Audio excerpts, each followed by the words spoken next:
अस्सलाम वालेकुम प्यारे दोस्तों, आज की इस वीडियो में हम आपको ऐसी 3 औरतों के बारे में बताने वाले हैं जिनका रमज़ान के महीने में रोज़ा रखना हराम है। यानी कि ऐसी 3 औरतों को रोज़ा रखना मनाही है। ये 3 औरतें किसी भी रमज़ान का रोज़ा नहीं रख सकती। अगर इनमें से कोई औरत ने रोज़ा रख लिया तो याद रखें ऐसी औरत का रोज़ा कभी नहीं होगा। और साथ में हम आपको ये भी बात बताएंगे औरतों के बारे में ऐसी बातें जिनको जानना आप सभी के लिए बहुत ही ज़रूरी है। इसीलिए आज का हमारा ये वीडियो आप सभी के लिए बहुत ही खास है। इसको आप आखिर तक ज़रूर देखें और मेहरबानी करके इस वीडियो को शेयर कर दें ताकि ये रमज़ान के महीने में ये वीडियो ज़्यादा से ज़्यादा मुसलमानों के पास पहुंच जाए। प्यारे दोस्तों, रोज़े की फजीलत की 3 शर्तें हैं। इस्लाम वाली होशो आवाज़ आखिल होना, यानी ऐसे रोज़े तमाम मुसलमान मर्द और औरत पर फ़र्ज है जो आखिल हो और बालिग हो और जो आपके होशो आवाज़ में हो, यानी कि जो पागल और दीवाना ना हो। ऐसे तमाम मुसलमान औरतें और मर्द पर रमज़ान के रोज़े फ़र्ज है। अब इसके अलावा रोज़े की फ़र्ज अदा करने की 2 शर्तें हैं। पहली सेहतमंद और तंदुरुस्त होना और दूसरी मुमकिन होना, यानी कि बीमार आदमी अपनी बीमारी की हालत में, मुसाफिर अपने सफ़र की हालत में रोज़ा छोड़ सकते हैं। यानी कि इन लोगों को रमज़ान के महीने में रोज़ा छोड़ने से इजाज़त है। मगर याद रखें अगर ऐसे लोग रमज़ान के महीने में रोज़ा रखना चाहे तो रख सकते हैं। इनका रोज़ा कबूल भी हो जाएगा। लेकिन अगर ना रखे तो इनको कोई गुनाह भी नहीं होगा।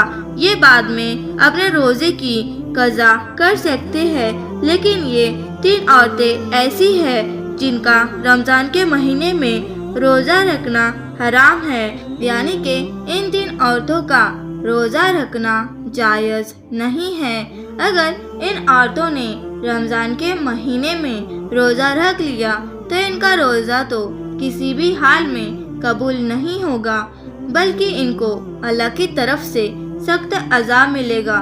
नंबर 1, हैज की हालत में। दोस्तों, सबसे पहली औरत वो है जो हैज की हालत में है, यानी कि जिसके पीरियड्स चल रहे हो। ऐसी औरत को भी रोज़ा रखना जायज़ नहीं है। रमज़ान के महीने में रोज़ा नहीं रख सकते। याद रखें इस वजह से जो नमाज और रोज़े आपके छूट गए हो, वो आपको चाहिए कि आप उन छोड़े हुए रोज़ों को बाद में अदा करें। यानी कि जब आप पाक और साफ हो जाए। हैज वाली औरतों को चाहिए कि वो रमज़ान के महीने में भूल कर भी रोज़ा ना रखे। इसके अलावा औरतें ये भी याद रखें कि अगर किसी औरत ने सहरी करके रोज़ा रख लिया हो मगर बाद में उसके पीरियड्स शुरू हो गए तो याद रखें ऐसी औरत का भी रोज़ा नहीं होगा। उसको चाहिए कि बाद में वो जब पाक और साफ हो जाए तो उसकी महा कज़ा करे, यानी कि उस रोज़े को पूरा करे। नंबर 2, नफास वाली औरत। दोस्तों, दूसरी औरत वो है जो नफास की हालत में हो। ऐसी औरतों का भी रमज़ान के महीने में रोज़ा रखना हराम है, नाजायज़ है।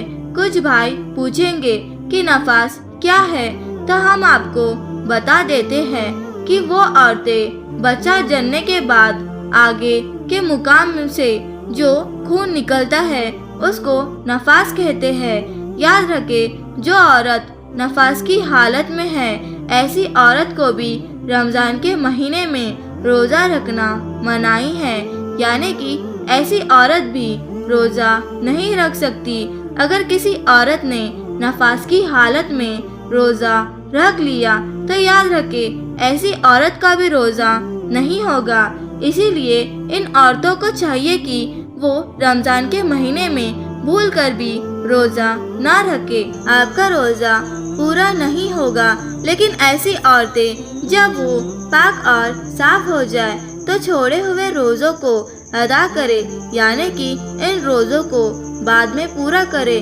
اگر کسی عورت نے رمضان کے مہینے میں روزہ رکھ لیا اور پھر بعد میں اس کو دل میں احساس ہوا کہ اس کے حیض شروع ہو گئی ہے اور پھر اس کی بچے کی ولادت شروع ہو گئی ہے، جس کی وجہ سے اس کو نفاس ہو گیا ہے، تو یاد رکھے ایسی عورت کا وہ روزہ نہیں ہوگا، اس کو بعد میں قضا کرنی ہوگی۔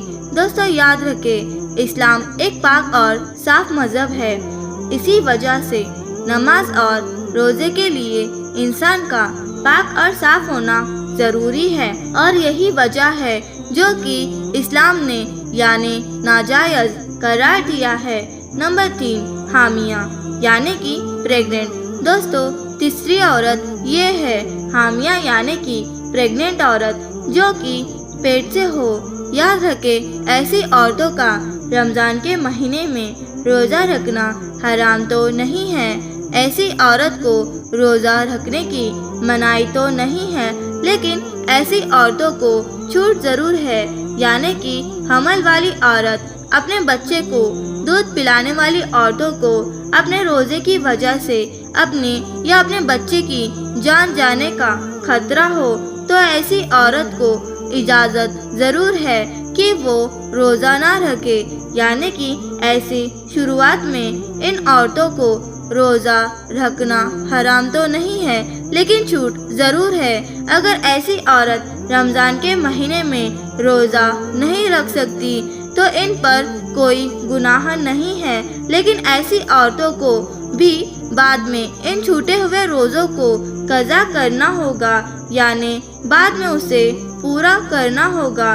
لیکن آپ اس بات کا دھیان رکھیں کہ حاملہ عورتوں کے لیے حیض اور نفاس والی عورت کی طرح ایسا حکم نہیں ہے کہ وہ روزہ نہیں رکھ سکتی اور نماز بھی پڑھ سکتی ہے۔ پیارے دوستو، اللہ تبارک تعالیٰ سے دعا ہے کہ ہمیں اور آپ کو اس کی رحمتوں اور برکتوں سے مالا مال کرے۔